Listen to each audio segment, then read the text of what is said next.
Well, hello, OCPS families. I'm Victoria Tierney. I'm the Senior Administrator for Family and Community Engagement here at OCPS, and I want to welcome you to this very special edition of our Parent Academy Virtual Mini Academy. Whether you're tuning in live or watching the recording later at your convenience, we are truly so glad that you're here this evening.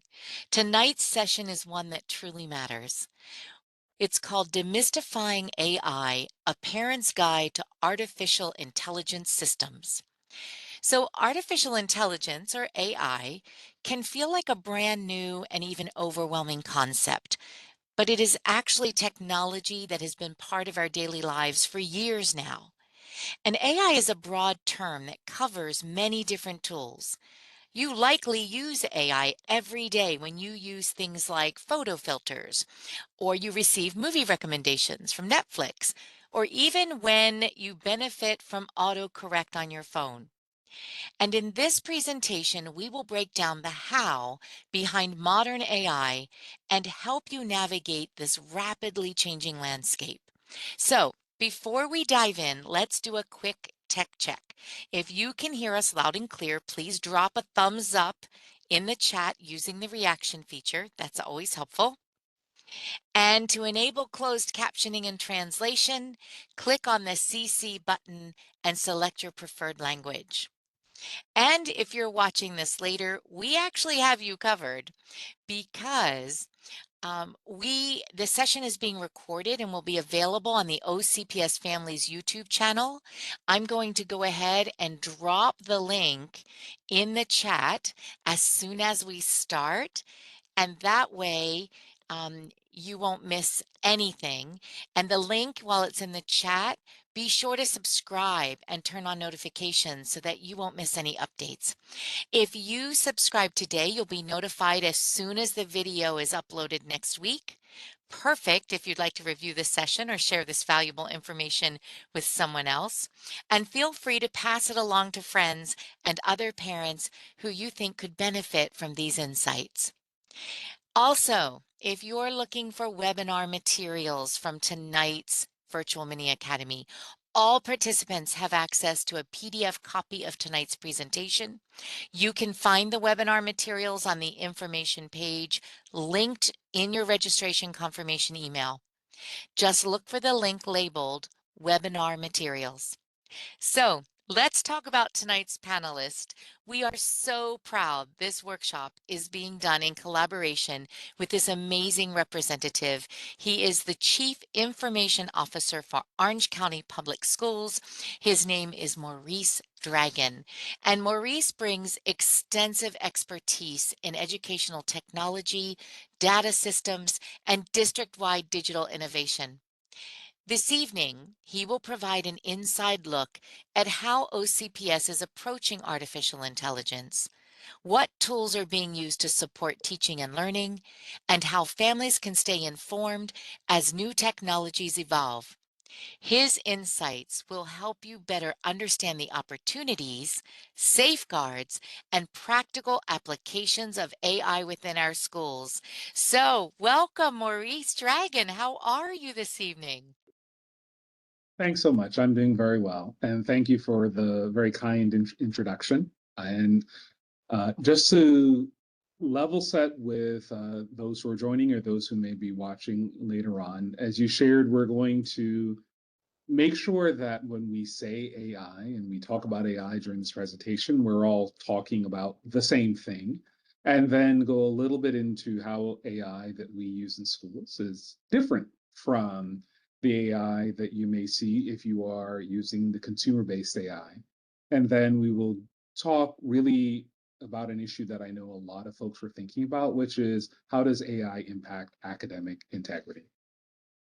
So starting off, let's level set around AI. As Victoria said, there is AI that is around us already. If you use photo filters, if you get suggestions or recommendations from Netflix, or even just the autocorrect that you use, that's AI. It's just a different form of AI than what you may be thinking of today, which may be a chatbot.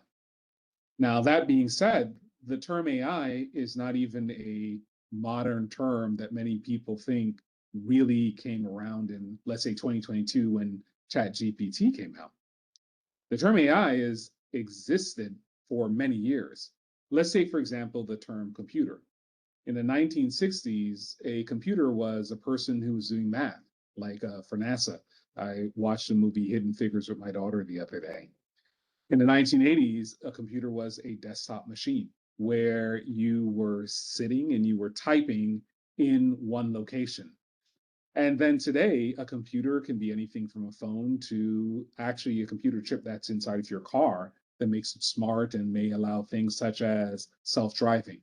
So, just as the term computer has changed over time, the term AI has changed over time. AI as a computer program changes the way that we interact with the internet and especially with search. Before, when you would complete a search term in a website like Google, you would get what's traditionally called the 10 blue links. And you would go through and you would click on each link to see the information that was contained within the web page. Today, with AI and with generative AI, it is able to pull and to summarize that information so that you get that jump start on visiting every single link individually. And instead, you get a summary that pulls the relevant information based upon the question or the query that you put into the AI tool. That's really helpful to give you a jump start, but many of the same things that you had to do with the web when you were getting those 10 blue links, you still have to do with AI. So, for example, when you completed a search, there might be search results that actually don't really fit what you need. And as you were going through those links, you would just skip those websites. Well, today, those same websites, those public websites, they may be used to train the AI tool that you're using. So that information that you may have skipped before is now actually inside of the summary that you may be reading from the AI tool. What that means is that you have to be a critical reader of any information that AI gives back to you.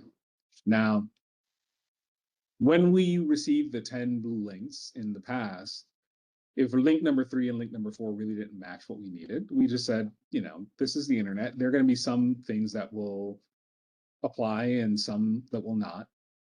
Today, with AI, the specific term that is used for when you get pieces of information that don't really match what you need is called a hallucination. That's the term that's used. I'm not going to say I love it because it's a computer program that's returning back a result. And I think hallucination applies a human term to something that is not human, but that is a term that is used. When we talk about AI, it also is important to differentiate between consumer AI, which is what you interact with if you just go to chatgpt.com, Copilot, Gemini, Grok from X, and education AI. The rules that we follow with education AI is very different. So consumer AI is just trained on the open internet and whatever is the freely available tools and resources that are there. The AI that we use in education is often AI that is specifically tailored towards, for example, subject area, like embedded into math or science or social studies. And the goal of that AI, the way that it is trained and tuned, is very different from a consumer AI. While with the consumer AI, the goal there is to really get engagement and get to the point of profitability. With education AI, we're really looking at skills, building those skills, and helping to find answers to questions that can be built on for further study. When you are using consumer AI, you're getting filtered, you're not getting filtered. You are getting potentially content that is not in line with your age. While with education AI, we have laws such as FERPA and COPA that must be followed, where There is content that if you do a search in the consumer AI and you do the same search in education in an educational-based AI tool, the search in the education AI tool will not return a result if it's a content that's outside of what would be appropriate for the K-12 environment. So it is still filtered, even though it is AI. The other important piece, and this I think is a really critical piece when it comes to the differences between consumer AI and educational AI, is what happens with your data. Now, with consumer AI, what you can just shred freely online, your data is important because it becomes part of the training data that's used overall to make that AI better. Now, it will allow the AI provider to be able to use your data to potentially, that data may show up in later on back to you, or show up in a result. They may take a name off of it or something else like that, your name off of it, but still your data is being used for training. In educational data, our data is not allowed to be used for training. We have it set as a school tool, and if we ever stop using that tool, we can delete our data, and we make sure our data is deleted from that tool. And we have contracts with the companies that we are working with to ensure that they are managing our data in a compliant manner, to ensure that no training ever takes place and the data cannot be used in any other way. So we're really talking about the differences in between a tool that is just trying to be everything in the consumer AI space. And with educational AI, we're talking about precision, something that is really built for education to try to help us make sure that we are providing our students with advanced tools. That being said, it wouldn't be appropriate for all students to have access to all of the same tools. Just as with any of the other resources that we have, we try to tailor the resources we're providing to students based upon what is appropriate. So for example, in the younger grade levels, they may interact with AI, but a lot of the AI that they interact with is actually embedded within the program that they are using, which means that they are not going in and talking to a chatbot, and that's the main interface of what they are using, and that's how they're using AI. A lot of times in young grade levels, when they're using AI, it is, for example, where they're given a set of math problems by their teacher. And let's say problems 1 through 5 cover the same skill, and they get questions 1, 2, and 3 correct. The AI in the background can look and say, this student has obviously mastered this skill. They may not need to do question 4 and 5. I can move them on to question 6. So we're talking about that adaptive machine learning AI that can skip you ahead and not have you do components of a lesson that you really don't need. In older grade levels, we have more of a sandbox AI. An example of this is Google Notebook. With a sandbox AI, what that means is that we are trying to tailor and use tools that really depend on the resources you bring into the tool, such as documents or notes or anything else like that you have, to then provide you with complementary AI resources. This means that with a tool like Google Notebook, you can't just go in and not enter anything inside of the tool and say, write me a paper on penguins. If you've entered in no information, it will give you nothing back.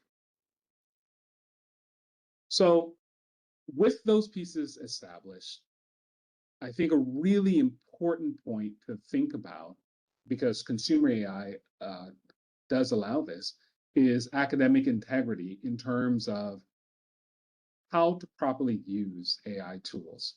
I gave the example before of, with consumer AI, giving the example of write me a 5-paragraph essay about penguins, the consumer-based AI will just write that for you. And when you look at some of the existing resources that OCPS has, such as the OCPS Code of Conduct, we have a definition inside the Code of Conduct around what is academic integrity and what does it mean if you are being dishonest.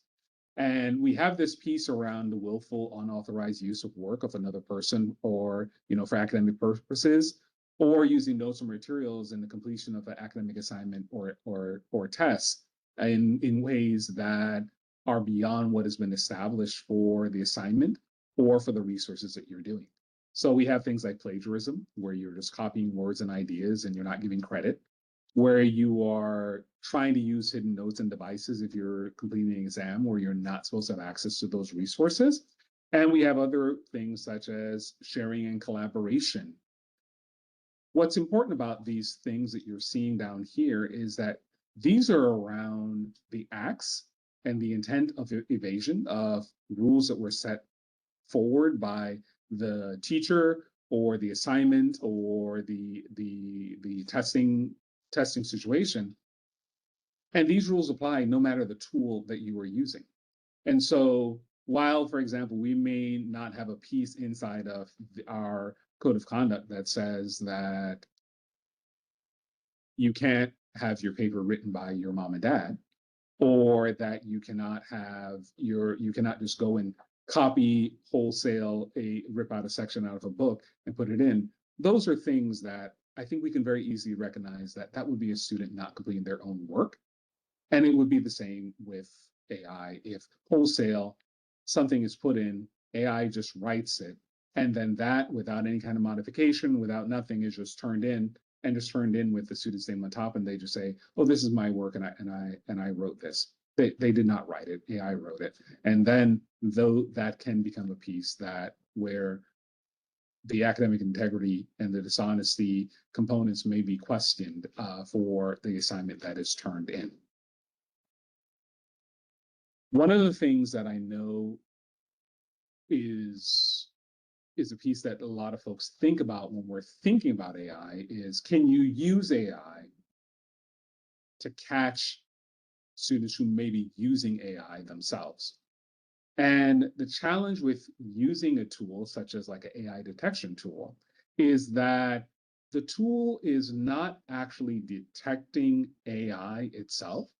What it's detecting is it is looking at what is inputted into the tool, and it's looking for certain signals, such as the types of words that are used, if there are certain words that are used in combination, or if there's a certain voice as far as a writing style, because some of the AI tools do have their own writing style that can point to a tool being used. That secret sauce that a detection tool may use normally is a competitive advantage for them. So it's not something they'll readily just say, these are all the things that we do, and here's exactly how we do it. But because it's looking at signals and it's not looking at the actual sentence and saying this sentence 100% was written by AI, it gives a probability and it does not give an exact score or science that says something was written by AI. I remember reading in a very interesting case, and a student last year, and this wasn't an OCPS student; it was actually a student in college. He wrote a paper, and the paper was inputted by his college into an AI detection tool, and the tool said, "You cheated. This paper was written by AI." The student challenged and said, "AI did not write this paper. I wrote the paper." And I think it was a doctoral student. And as a test, the student went back, found a paper they wrote early in their college career from 2019. And they said, this was written by 2019, before November 2022, when the very first AI tool, consumer AI tool, was ever even released to the public. Take my paper from 2019, put it inside of the AI detector. I'm sorry, from 2023.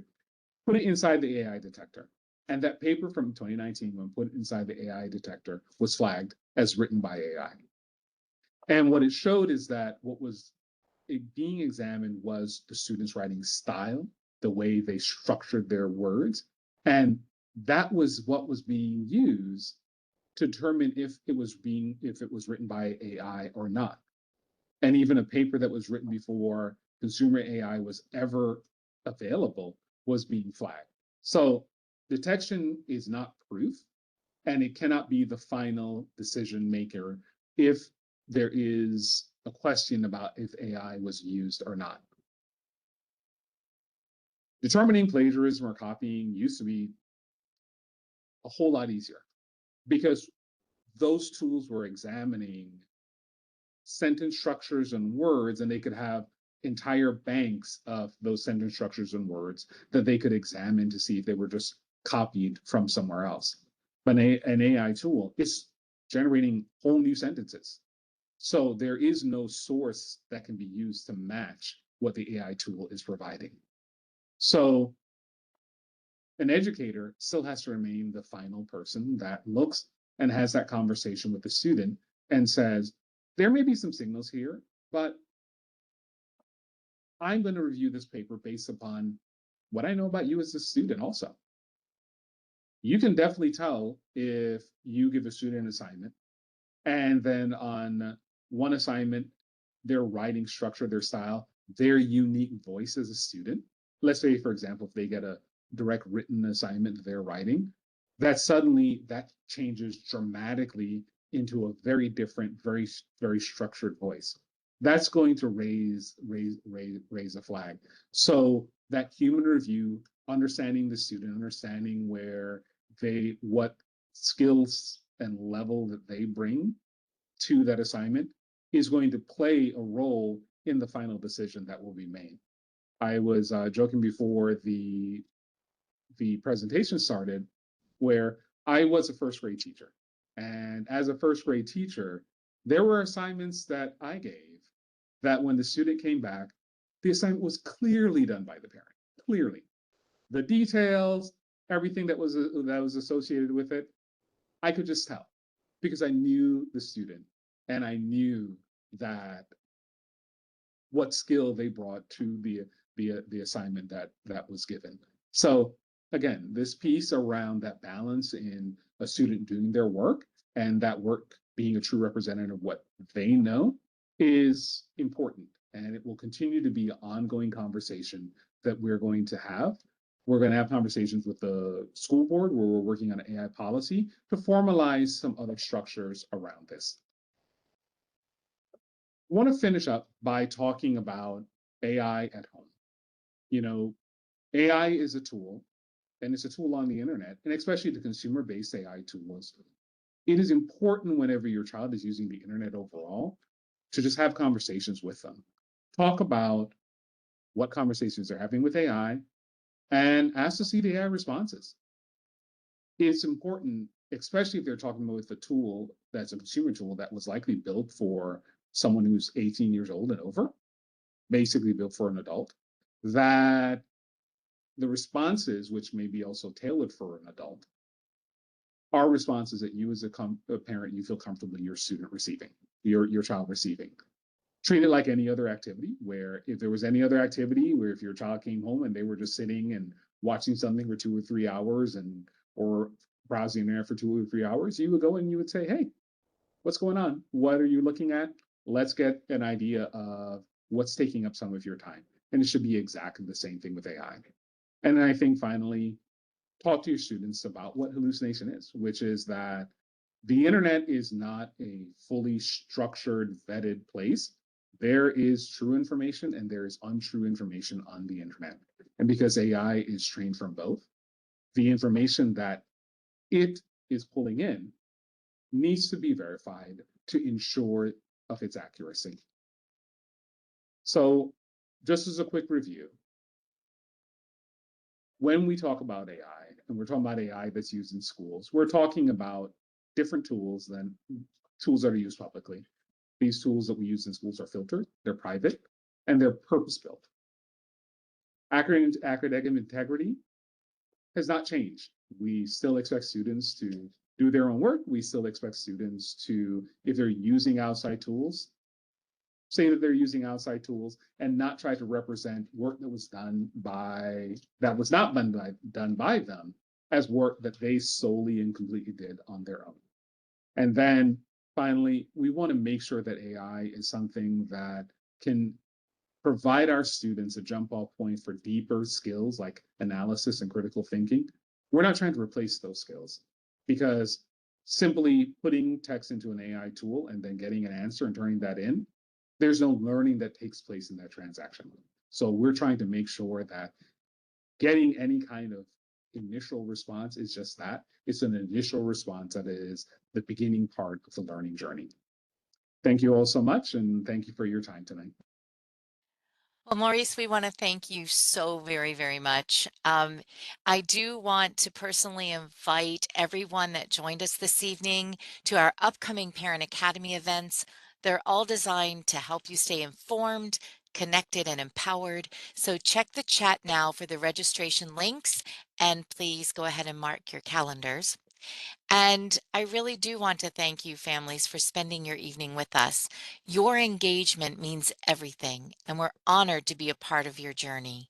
So until next time, keep advocating, keep learning, keep showing up for your kids. And Maurice, again, most heartfelt thanks. You are always, whenever you join us, you are always so informative, and I just love the way that you, I guess, just make it so digestible. Like, it's just so easy to understand. Even as a grandparent, I look at the difference between when my kids and now my grandkids are interacting with technology, and such a huge difference. And so I do worry for my grandchildren. It's so very different than what I had to experience as a parent with my child. So I know that our parents this evening are very grateful for your time. So thank you so much. All right, thank you very much also, and thank you everyone who was able to join. Have a great night, everyone. We'll see you later.